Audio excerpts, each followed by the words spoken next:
All right, so hopefully you guys can hear me well here. We have our first vehicle that we're gonna do. This is a Cadillac here, and we're gonna just do a basic maintenance detail. So we're gonna do a wipe down, a vacuum, and then we're gonna clean up the rims and tires and give it a wash with spray wax, right? So that's the basic maintenance detail. Now we're gonna take a look at the vehicle.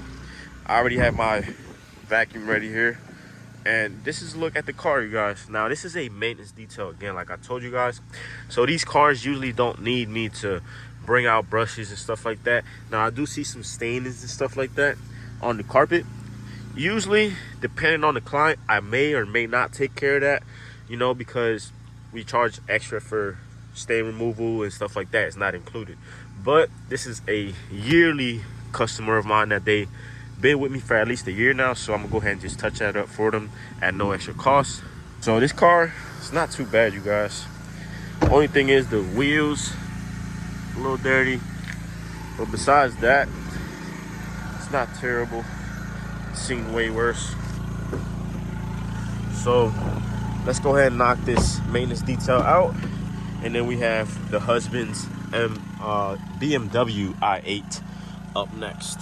So comment down below 1 to 10 what this car looks like for you guys, the condition and stuff like that. Let me know in the comment section what you rank this for from your point of view and experience. So I'm gonna go ahead and get vacuuming, start washing, and then I will give you guys some more tips and ideas on maintenance clients.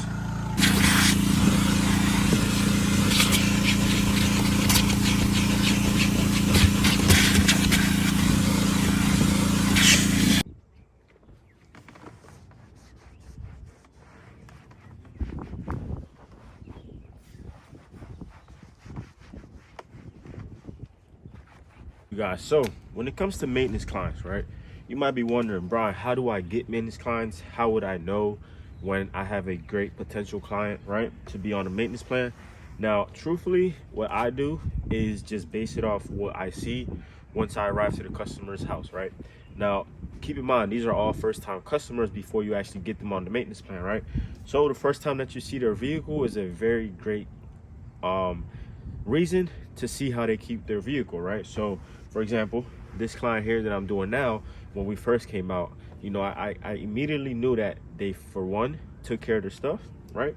And two, they like to keep their stuff clean. And three, they're very busy and they have kids and stuff, so they don't have the time to actually, you know, set aside to clean their own vehicles. So those are like the first three things that I look at. I look at their vehicle, like condition and stuff like that once I first arrive.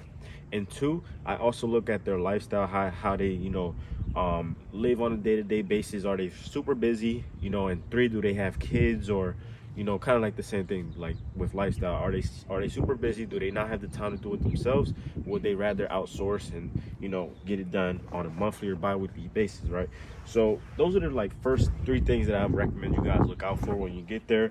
Look at the car's condition. If you see that it's a well-kept car, then you can tell instantly that, you know, this is a potential maintenance client, right? Because at the end of the day, what we're doing is we're helping, right? We're helping customers. We're helping make their life easier and make their life, you know, better by having a clean car. So you want to focus on that. Make sure that these people that are already showing you the reasonings are, you know, being offered your plan and stuff like that. So I'm gonna go ahead and keep detailing here, keep wiping down stuff, and then I will catch you guys once we start doing the wheels and tires for the exterior.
right, so in my opinion, you guys, one of the most important reasons why you should get maintenance clients on your for your detailing business is simply because it's going to generate and create residual income for you and your business, right? So example, when I first got started, you guys, I didn't have the maintenance program available, and once I started adding it, right, I was starting to see that I can count on a certain amount of income, a certain amount of money to come in on a weekly or even monthly basis, you know? So that's very important to understand, because, you know, it's very hard to get new customers.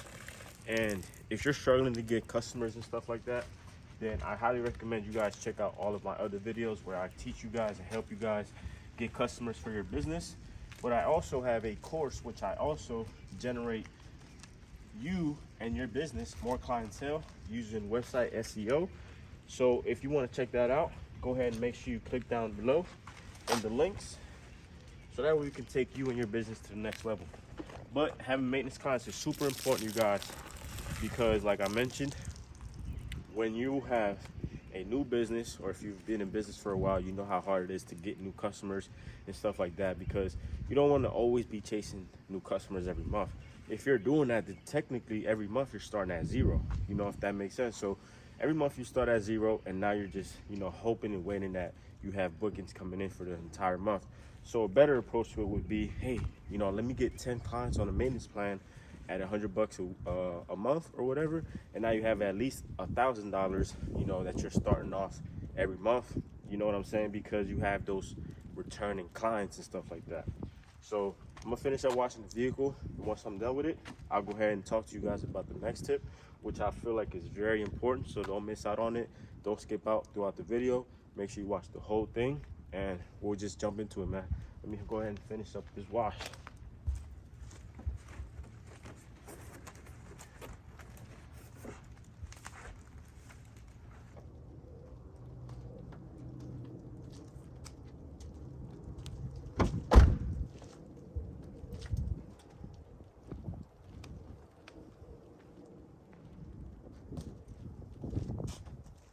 All right, so the time is currently 10:21.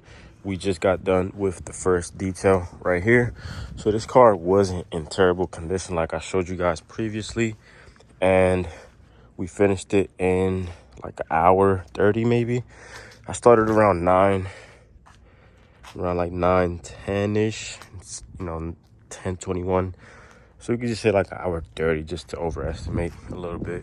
But now we have a BMW i8 that's in the garage. We're about to bring that out and get started with that detail. So stay tuned, you guys. Hopefully the video, you're liking it so far. And we'll catch you guys once we start with the next one. All right, you guys, so we have the BMW i8 ready. So we're gonna pull this thing out, get it ready for the maintenance detail, and you guys are gonna see how clean this thing looks, man. This is why it's important to have maintenance clients, you guys. Very important. So we have a little bit of bugs and stuff like that. It's just regular, you know, everyday drive and stuff like that. Bugs are gonna get on the front end either way. So give me 1 second, I'll show you guys the interior, and then you guys see how clean this car looks without us even getting ready to, it's locked, but without us even touching it just yet. So just a little bit of dust, keeps it in the garage, well kept, well protected in there. So let's see, this is a look at the interior. You guys can see just a quick vacuum, same thing as the other one, just to wipe down. It's not bad, you know. And honestly, this car is probably gonna take me less time, of course, because it's smaller than the other one. So let's get started. Let's knock this out. All right, YouTube. So the next piece of advice that I have for you guys, if you want to grow your maintenance plan, is to actually build relationships with your clients, right? Just talk to them and just interact with them, besides just detailing their car. Now, honestly, when I first got started, you guys, I was the type of person that would just go, show up, say hi, detail the car, you know, say, hey, take a look at the car, whatever, and then I would just leave, right? Not knowing and not realizing how important it is to have small conversations with your customers, right? Especially if you're, you know, trying to come back and see them every month. You want to be exciting and kind of, you know, a good person to just talk to, because at the end of the day, if you're not building relationships with people, they're not going to remember you, and they're not going to remember the experience and how you made them feel.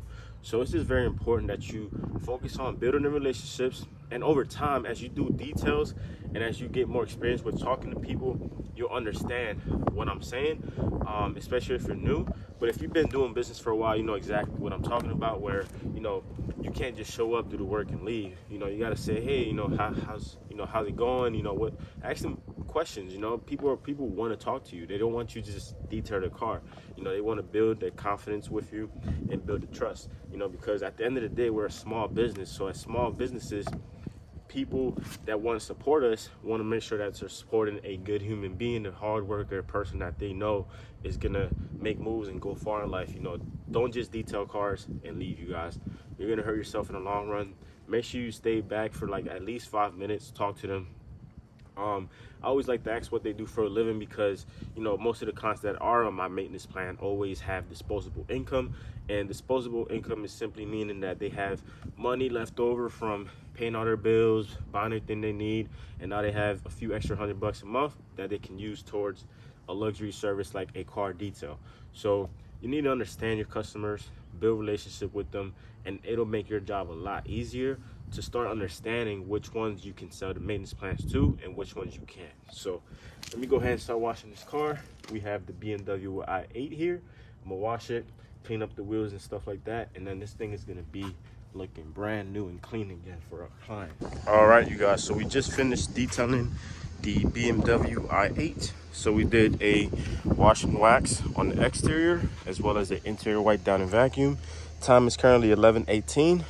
I can't remember exactly what time we started the work on this car, but I'm pretty sure it was about like 45 minutes of work. And yeah, it wasn't too bad like I showed you guys earlier. So all we did was just wipe it down, vacuum, clean up the mats a little bit, clean up the door jambs. Of course, the windows and glass were cleaned as well. Tires and inside the rims were cleaned. So this is a look at the finished car. Now it's a little windy, so I'm gonna get in the car and I'm gonna talk to you guys a little bit more. But just to quickly show y'all the vehicle, I wanted to record for you guys. So let's go ahead to the van and get out all of this wind noise and stuff like that. So I wanted to quickly talk to you guys about quality, you guys. Now, in order for us to start getting maintenance clients and stuff like that, we need to become great and professional quality detailers, you know, because if we're not getting the clients the results they're expecting or what they're paying for, then it's going to be hard for us to be like, hey, I'll come back every month and detail your car, right? So for example, if you do a sloppy job, they don't like the work, they're more likely to tell you, no, I don't want you coming back ever again. You know what I'm saying? So it's just very important that you keep in mind that your quality, it should be at the top of the list. Like, your quality of work as a detailer has to be at the top of the list. How you detail, you know, how you make them feel, all that stuff comes into play. But if you don't even do a great job to begin with, then everything else that you do, all the effort that you put in, won't even matter.